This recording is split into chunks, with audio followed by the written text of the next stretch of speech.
I'm privileged enough to be working in the biggest colony of the African penguin.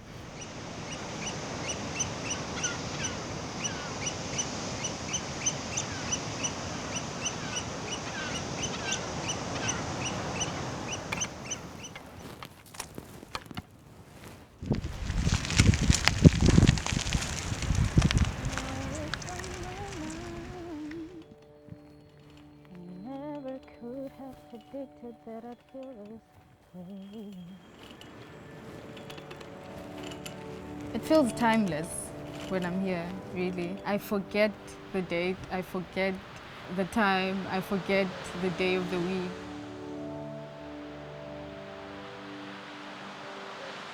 My second name is Birdie, and it comes from songbird. I sing, and therefore my friends gave me the nickname Songbird, and they cut it into Birdie, and that's how most people know me as. It's a bit weird for a person as young as I am to be living alone like this. But for me, I value this time that I have all by myself, all this solitude. The world is so busy out there. We're so consumed with running after this or that. And for me, this is a time to reflect and introspect and be who I am.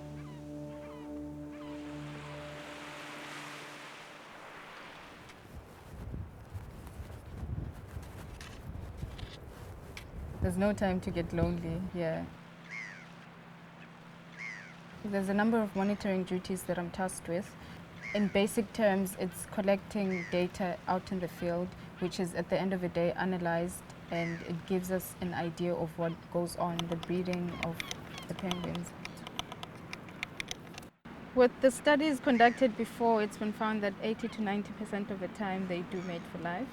But with the breeding study that we do here, some of these penguins, they've got tags on them. So you do find them mixed up sometimes. They're not absolutely monogamous. Some of them do cheat, if we may call it that. They do cheat on their mates.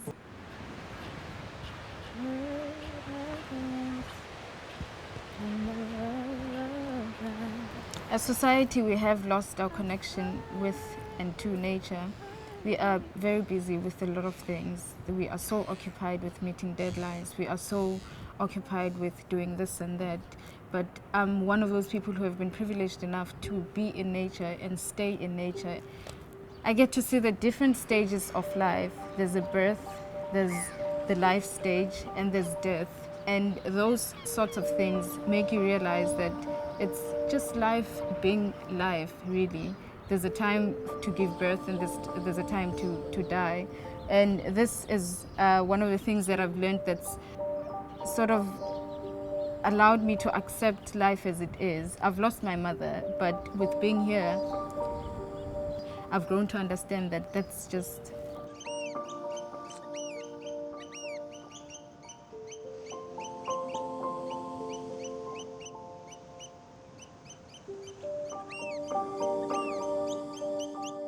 I've gotten to deal with that part of life. Yes, it hurts once in a while, but I've come to accept that that's just how life is. We are born and we serve a purpose in our lives. It might be 20 years for me, it was 40 years for my mother, and that's just how it was supposed to be. We're only supposed to draw lessons from life.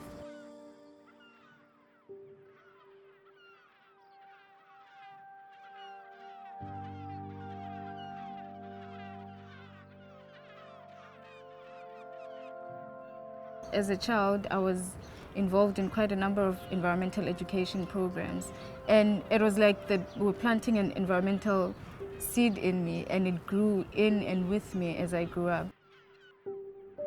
That has given me a reason to start a project where I can educate people about the environment with the hope to plant the seed in other upcoming young people.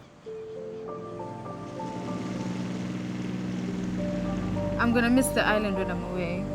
Being here for over a year in such solitude, it's become a part of my life.